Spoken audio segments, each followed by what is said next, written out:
Hello, and welcome to the T3 Raider Roots podcast. This is episode 12, and I'm your host, T3 Raider Facts. 1968 was a tumultuous year for the country, for civil rights and racial equity, and a high degree of tension, and for survival on the fields of professional football. The Oakland Raiders had just completed the best overall record in AFL history. They were the defending league champions, and Al Davis was looking to put a permanent stamp of excellence on his team. Now, as the returning champs and with a glowering reputation, they were set to take on a growing list of bitter rivals. So let's revisit the year 1968. The Raiders were emerging from a Super Bowl appearance, but some of the players weren't happy about their coach's preparation for that game. His attitude was for the players simply to go down to Miami and have a good time. Even so, head coach John Roush received Coach of the Year honors, and the team had definitely reached the level of success that it had wanted to. Scotty Sterling, who had stayed on as the Raiders general manager after Al Davis's return from his commissioner duties, felt that his presence was not really needed since Al was in total control of the team. So after the Super Bowl, he left to pursue a new venture with a professional basketball operation starting up in Oakland. This would later transcend into an NBA general manager position that would last for over a quarter century. Mr. Davis was looking to add new pieces to a roster that was loaded and talented. The Raiders were already at the social forefront of cultural boldness and awareness. And in the first round of the 1968 draft, they selected Eldridge Dickey, the first African-American quarterback ever drafted by a professional sports team. The Raiders' second-round pick in the draft was also a quarterback, highly regarded Stabler out of Alabama. In the third round, Davis selected Art Shell, an offensive tackle from the University of Shore. Both Stabler and Shell went on to Hall of Fame careers. In the fifth round of the draft, Davis added safety George Atkinson. Oakland had Darryl LaMonica and George Blanda, and they still had Cotton Davidson, all at quarterback. All were established veterans. And now they had added both Stabler and Dickey to an already crowded room. The Raiders played a rookie game in training camp against the Dallas Cowboys in the Alameda Coliseum and had nearly 40,000 people in attendance during the summer. That's what winning will do for you. Stabler was sensational, and Dickey added a lot of excitement. Eldridge also took a few snaps at the wide receiver position. Now, because of the logjam at quarterback, the Raiders kept the three veterans and farmed Stabler out to a minor league team in Spokane, Washington, and he stayed there for a year. Dickey was switched to wide receiver primarily because of his athletic ability, but he only wanted to play quarterback, and not being able to do so devastated him and affected his performance on the field. He never was able to find his true niche with the Raiders and was gone within 4 years. Ken Stabler was still about 3 years away from cracking the roster, but the fact that Davis picked up a quarterback in both rounds 1 and 2 was probably a good indicator that he had no long-term plans for Dickey to take over. Instead, Davis prided himself on his own ability to view the natural athletic abilities of players coming in and being able to reposition them in a way that would maximize their talents as well as their benefit to the team. It happened many times over the course of the years with Davis and several key players. Unfortunately, it did not work for Eldridge Dickey. The third round selection in the draft was a massive offensive lineman, Art Shell, out of Maryland Eastern Shore. At 6'5", 255, he played as a two-way tackle. He was eventually moved into the tackle spot next to Gene Upshaw. From there, a lot of the Raiders' running plays began to shade toward the left side of the line, and would continue to do so until 1982, when both men retired. Fresh off a Super Bowl appearance, Al certainly did not stand pat over the summer. Because there had been a few missing pieces against the Packers, Al always contended that if the team had Clem Daniels healthy and playing in that game, the outcome may have been different. But Daniels' time was now over with the Raiders, and Al was changing course. There were 13 new players added to the team in 1968. The key man all along had been Charlie Smith, a speedy halfback from Utah, who had once beaten the Olympic gold medal winner in the 100-yard dash. Smith was penciled in right away to replace Daniels. But the real diamonds in the rough in that year's draft turned out to be the two safeties, Atkinson, a seventh-round pick out of Morris Brown, and Nehemiah Wilson, a veteran defensive back acquired from Denver at almost no cost. It's almost amazing that in consecutive years, the Raiders were able to obtain two key defensive backfield pieces from the same divisional rival. Early on, things could have been disastrous for the Raiders. From the start, injuries during training camp proved to be a concern. Defensive tackle Tom Keating never made it to camp. After the Super Bowl, he had played in the All-Star game and was chasing Joe Namath of the Jets when his already injured Achilles ripped, causing him to miss the entire 1968 season. A much bigger hurt for Keating was that Al Davis refused to pay him as he sat out. Al's rationale being that he, Keating, wasn't getting paid since the injury occurred during an All-Star game and it wasn't insured. Keating then bristled when Davis wanted to pay him on the previous year's contract. Keating thought that he'd had a pretty decent year in 1967, so he said no and indicated that he would just play out his option. He told Davis, "If you're not going to pay me, I don't have to play here." And this squabble went on all year. Keating's place in the middle of the line was taken by Carlton Oates. Without missing a beat, the Raiders again would lead the AFL in sacks, though with a much lower total, only 49. When Clint McLuhan was lost with an injured knee, both Atkinson and Wilson were called upon to divide up time in the secondary. They did so well that they were both accommodated at cornerback and safety. Though they were both fairly small in stature, they were both tough and could play through pain. Quickly, Atkinson, who liked to scream at the receivers throughout the game, had acquired the league's worst reputation on a team that had already gotten a collective label of being dirty and cheap shot artists. 3 interceptions for touchdowns. Dave Grayson, a defensive back standout for the Raiders for years, collected the spoils of a tough secondary by gathering in a league-high 10 interceptions. Most players of that era worked on one-year contracts negotiated by the players themselves. Many of the players would look back on this time and not blame Al Davis, the man, but rather the system of pay and negotiation that was in place. It was ironic that during this time, Al could be, and often was, very sympathetic in personal matters. It was Al who found a doctor for Keating's treatment, including twice-weekly trips to Los Angeles, despite the contract squabble. And when Pete Banaszak's infant daughter was diagnosed as possibly having leukemia, Al vowed to send the child to the best doctors in the country. That's just the way Al operated. Al had always been in favor of the concept of a viable players union, but he clutched the purse strings of his organization as long as he could. Still, he knew that the old system was going away sometime soon. In 1968, the evening up process started. For the first time during a Raiders camp, players' agents came to negotiate for players.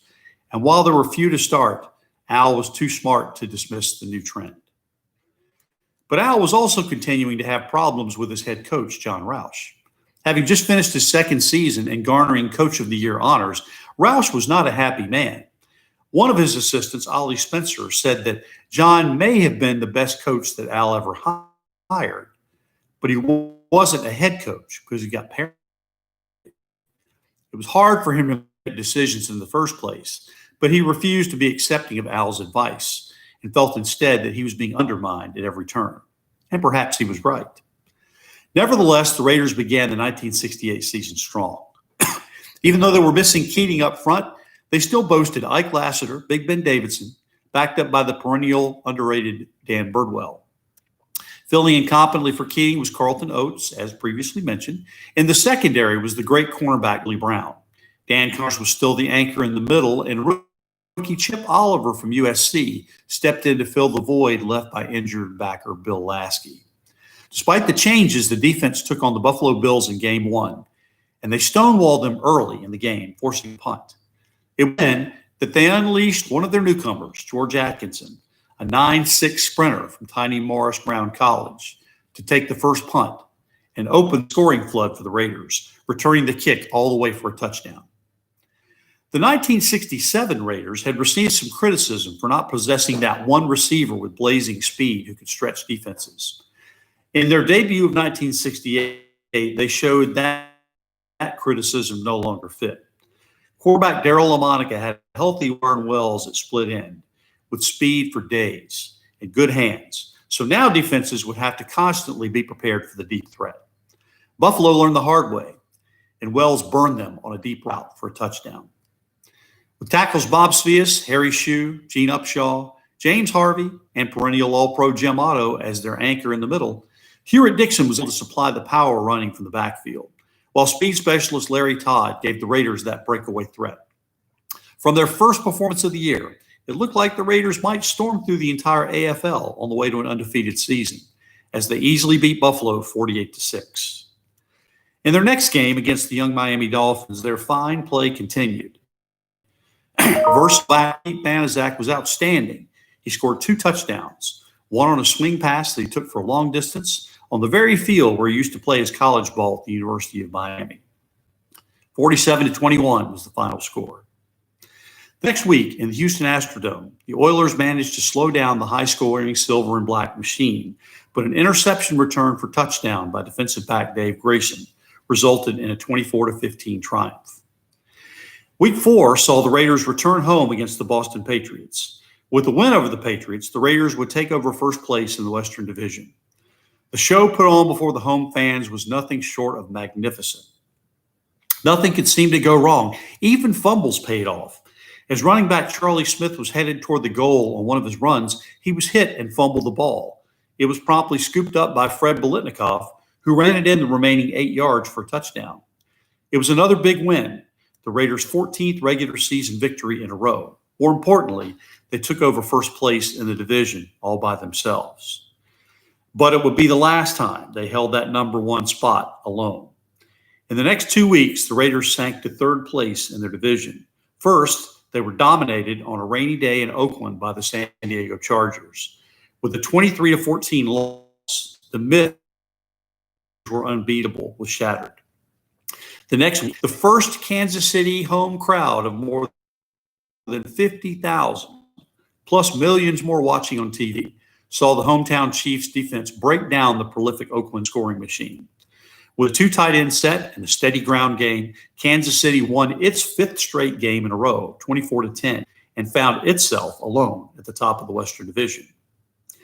Now standing at 4-2, the Raiders returned home to face the AFL's newest member, the Cincinnati Bengals. From the outset against the upstart Bengals, it looked like their glory days might be at an end as Cincinnati staked an early lead. But the pride and poise that had made this team the 1967 AFL champions returned, and from then on, the Bengals never had a chance. The overconfidence of a long winning streak was gone, and the Raiders were reborn and rededicated. The test of this new dedication came quickly as the first-place Kansas City Chiefs traveled to Oakland just 2 weeks after having asserted their superiority over their Western rivals. This time, the Chiefs' running game was held in check. Lynn Dawson was forced to go to the air. He was under constant pressure, and so were his receivers. The game was even after 1 quarter. Then, the Raiders blew the game open by scoring 24 points in the 2nd quarter and going on to beat the Chiefs 38-21. Their record now stood at 6-2, but they were only tied for 2nd in the division with the Chargers. They were only 1 half game behind the Chiefs as they took on Denver in Mile High Stadium. But Darryl Amonic had injured his knee and couldn't go. He was replaced by 41-year-old George Blanda, who was the kicker and played only sparingly at quarterback. The old man came in and threw 4 touchdown passes, yard scoring strike to Warren Wells, and the Raiders won easily, 43-7. Rookie Charlie Smith scored on a 64-yard run, but his name would not become nearly as famous this week as he would the following week for a touchdown that many people never saw. The famous Heidi game, which took place the following week, is so famous, in fact, that we're going to devote an entire episode to it. Suffice it to say for Dow that the Raiders losing by 3 with less than a minute left and scored 2 touchdowns in 9 seconds to win the game stunningly. But nobody on the East Coast even saw it. With an 8-2 record, the Raiders cruised past Cincinnati, shutting out the Bengals on the road. Then they had 3 consecutive wins against the Bills on Thanksgiving Day, then the Broncos, and finally the Chargers. But all 3 wins were by narrow margins. Kansas City had the same record, and it became evident that the 2 teams would finish tied for the division crown and would be faced with the first ever divisional playoff in league history. So 2 teams in the same division finished with only 2 losses, which is unlikely to ever happen again. The two teams squared off against each other in Oakland for the rubber match, with the winner to face New York for the AFL championship. Leading up to the contest, the Chiefs seemed to be getting stronger, while the Raiders were just barely hanging on to win games. Regardless of all that, the Raiders had their day in the sun as they completely managed the Chiefs 41-6 in the divisional playoff and went on to face their nemesis from the East, the New York Jets.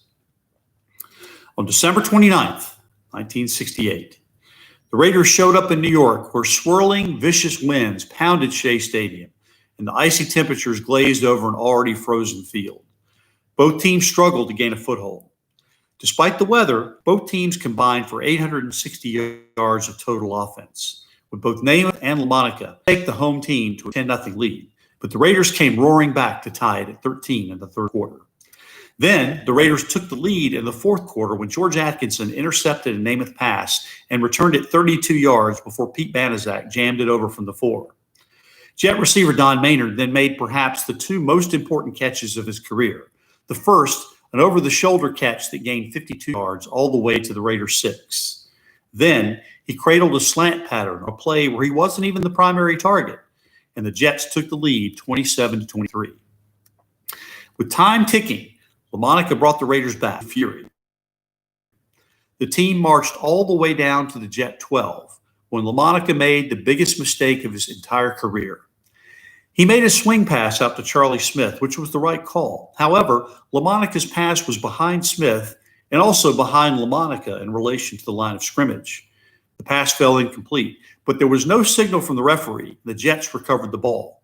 The pass was ruled as a lateral. The Jets were awarded the ball. Namath ran out the clock, while the Jets would be the first AFL win in Super Bowl history. Perhaps the biggest key to the Raiders' loss in that game was the team's inability to score a touchdown once they got inside the Jets' 20. 4 times they were turned away from the end zone. 3 field goals and another missed field goal proved costly. In the aftermath, an angry Al Davis openly questioned some of his coach's decisions against the Jets. John Roush had had enough. He went to Davis and told him that he was leaving. Al told him that he couldn't leave because he was still under contract. Finally, after heated discussion, Al released Roush. In the discussion, Roush threatened that if Al didn't let him leave, he would go public and tell the world, quote, "what I know about you," unquote. Now, no one knows exactly what that information consisted of. Roush was quoted as saying many years later that there were so many things he did back in those days, like business stuff, things that would make Watergate seem like child's play. So going into 1969, Al would have to find a new coach for a successful organization that, despite their success, was starting to get. So he would turn the reins over to a 30-year-old assistant coach who was also a California guy. The man's name, John Madden. Before we move on to 1969, we're going to take an in-depth look at a single game that unfolded in 1968 that changed the course of football history, particularly as it relates to television. We will look at the famous, or infamous, depending on how you look at it, game known simply as the Heidi Bowl. For this episode, the main contributor, Tom Flores, Murray Olderman, Tom Keating, NFL Films, and Mark Rabowski, author of the book Slick, The Silver and Black Life of Al Davis. Make sure to check out our other episodes of Raider history on this podcast. Subscribe to my channel, T3 Sports Guy, and follow me on this journey. Also, you can now catch me as a co-host of the Only Nation podcast, which you can find on Apple Podcasts, Stitcher, Spotify, or your favorite podcast app. Until next time, thank you for joining me. I want to remind you that passion always outlives fashion. And here's wishing you a bright silver moon shining in the dark black night. Take care, everyone.